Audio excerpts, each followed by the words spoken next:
warahmatullahi wabarakatuh. Perkenalkan, nama saya Nabilah Hidayatul Aisyah, NIM 240503110028. Saya dari Prodi Perbankan Syariah kelas A.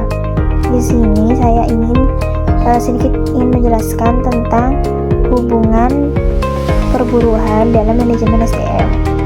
Nah, yang pertama, apa sih itu hubungan perburuhan? Hubungan perburuhan itu merupakan hubungan antara pekerja dan perusahaan yang mengatur hak, kewajiban, serta kondisi kerja di perusahaan. Dan yang kedua, ada siapa yang melakukan hubungan perburuhan. Nah, di sini yang melakukan perburuhan itu dilakukan oleh pekerja, pengusaha, serikat pekerja jika ada, terus pemerintah.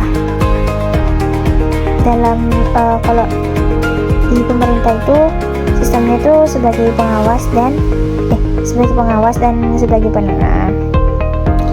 Dan yang ketiga ada bagaimana hubungan perburuhan itu. Hubungan perburuhan itu terjadi pada perjanjian kerja, pemenuhan hak dan kewajiban masing-masing pihak, terus komunikasi dan koordinasi antara pekerja dan pengusaha, terus kesepakatan kerjasama jika ada serikatnya ya, sama seperti tadi. Terus yang terakhir itu mekanisme penyelesaian perselisihan. Nah, yang keempat ada kapan hubungan perburuhan itu. Nah, perburuhan itu terjadinya itu dimulai saat pekerjaan diterima bekerja dan berlangsung selama masa kerja hingga hubungan kerja itu berakhir. Contohnya itu kayak kontrak selesai kerja, pensiun atau PHK. Biasanya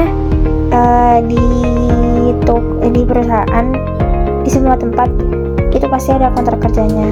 Tapi tergantung ya. Biasanya kalau kerjanya cuma harian gitu, itu biasanya nggak ada.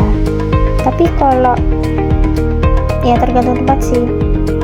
Dan pensiun itu kayak udah waktunya resign, udah waktunya berhenti bekerja. Tapi kalau bagi saya itu masih ditanyakan kenapa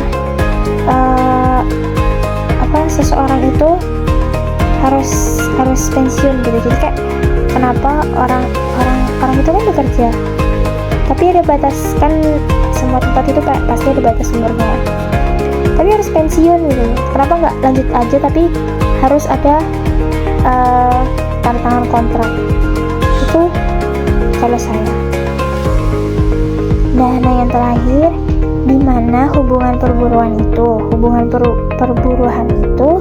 terjadi di tempat kerja atau perusahaan, serta dapat berlanjut ke lembaga penyelesaian perselisihan jika terjadi konflik.